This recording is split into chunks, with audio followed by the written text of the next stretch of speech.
The number 0.9 bar which means 0.999 is a rational number. तो ये क्या नंबर है, एक रेशनल नंबर है क्योंकि ये रिपीटिंग नंबर है, ठीक है।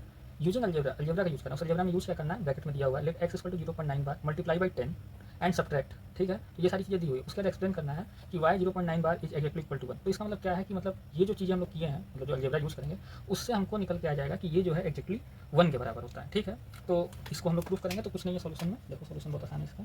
तो एक चीज़ समझ लो, इस क्वेश्चन करने से पहले बता दे रहे हैं कि एक्जैक्टली 0.999 जो वैल्यू होता है वो 1 के बराबर क्यों होता है, क्योंकि देखो अगर देखोगे ना तो होता क्या है कि मान लो ये 0 है, ये 1 है, और एक यहाँ पे क्या है ना कि पॉइंट है 0.99999, ये इन्फाइनाइट तक जाएगा, तो वो करीब एकदम क्या है, एकदम 1 के एकदम पास ही में है, एकदम एकदम 1 के पास में, वो इन्फाइनाइट तक है, ठीक है, 0.999 तक गया हुआ है, तो वो 1 के एकदम पास में है, ठीक है। तो एक्चुअली में वो पूरी तरीके से, ये देखो ये लिमिटिंग का कॉन्सेप्ट होता है, ये आगे पढ़ोगे जब 11 12 में जाओगे तो लिमिटिंग वैल्यू जो इसकी होती है ना वो 1 आती है, ठीक है। तो लेकिन यहाँ पे आपको ये समझना है कि ये 1 के बराबर होता है, क्योंकि 1 के बहुत पास है तो मतलब 1 ही है, मतलब अगर ठीक एकदम 1 के एकदम बिल्कुल पास में एकदम ठीक यहीं पे तो है वो, तो वो 1 के ही बराबर, ये समझना। लेकिन वो एक्चुअली 1 नहीं होता है, होता क्या है ना यहाँ पे कि तुम उसके बहुत पास पहुँच सकते हो लेकिन तुम उसको छू नहीं सकते हो, ठीक है। एक इसके बाद मैं एक बताऊंगा जीनोस पैराडॉक्स क्या होता है, ठीक है, कि आप बहुत पास उसके पहुँचोगे लेकिन 1 कभी होता नहीं। लेकिन आपके केस में ये चीज़ है कि जो लिमिटिंग वैल्यू होगी वो 1 आती है, तो आपको क्या है कि ये 1 के बराबर होगा, तो जो निकल के आएगा जो सोल्यूशन वो 1 होगा, ठीक है। तो चलो हम लोग सॉल्व करते हैं कि इसको, ठीक है। तो हम क्या लिखा हुआ है क्वेश्चन में, क्या लिखा है, लेट, सबसे पहले मान लेते हैं लेट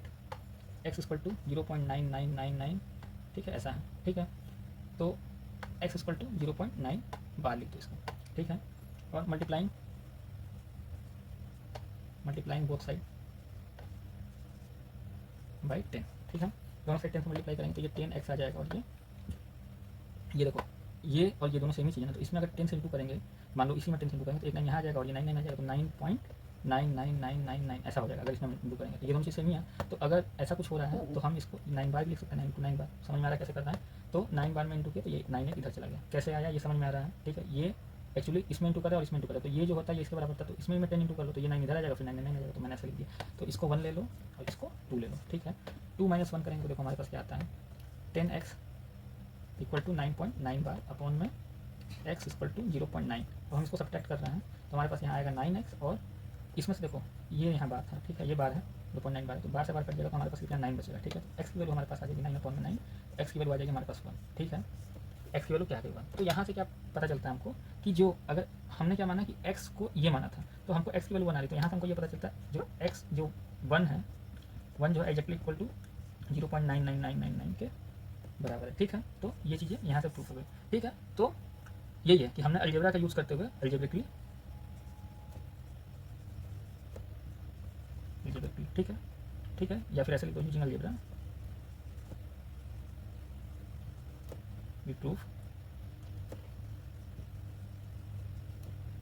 दैट, प्रूफ कर दिए we proof that 1 equal to 0.999, 1 0.99 के बराबर, ठीक है।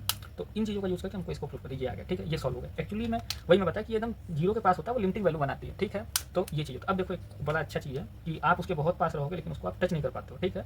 लेकिन अगर जब लिमिटिंग वैल्यू निकाला जाएगा तो वो नहीं आता है, ठीक है, तो वो आगे पढ़ोगे, ठीक है। लेकिन अभी आप समझो कि ये इसके बराबर। तो एक क्वेश्चन देखो मैं डिस्कस करता हूँ, ये आपका क्वेश्चन हो गया, ठीक है, क्वेश्चन नंबर 4 कंप्लीट हो गया। एक क्वेश्चन है जीनोस पैराडॉक्स, ठीक है। जीनोस पैराडॉक्स में क्या होता है कि जीनोस में ग्रीक में बहुत तेज दौड़ने वाला धावक था, उसका नाम है, दौड़ने वाला जो था रनर था ग्रीस का, उसका नाम एचलिस था, ठीक है। तो मान लो कि अगर एचलिस जो रनर है बहुत तेज योद्धा, और ये टोटवाइज है, टोटवाइज मतलब जान रहे हो ना, ये टोटवाइज है कछुआ जो बहुत धीरे धीरे चलता है।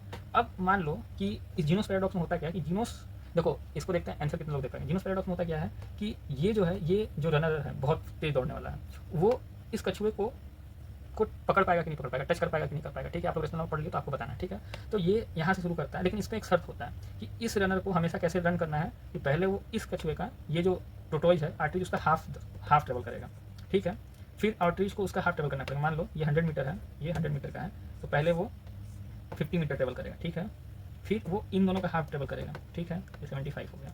फिर वो इनका हाफ ट्रेवल करेगा, फिर वो इसका हाफ ट्रेवल करेगा, फिर वो इसका हाफ ट्रेवल करेगा। तो इस तरह से ट्रेवल करेगा, तो वो ट्रेवल करके मतलब उसको ट्रेवल करने का यही कंडीशन है, वो इसी तरह ट्रेवल करेगा, उसका हाफ ट्रेवल करेगा, फिर उसका हाफ ट्रेवल करेगा, वो उसका हाफ ट्रेवल करेगा, फिर उसका हाफ ट्रेवल करेगा। तो क्वेश्चन ये है कि ये कभी इस टोटोइस को टच कर पाएगा कि नहीं कर पाएगा, और जो कॉन्सेप्ट है ये जो रेशनल नंबर आप लोगों ने पढ़ा ना उसके अंदर छुपा हुआ है, ठीक है। तो आप लोग हो सकेगा तो कमेंट बॉक्स में इनका आंसर दीजिएगा, ठीक है।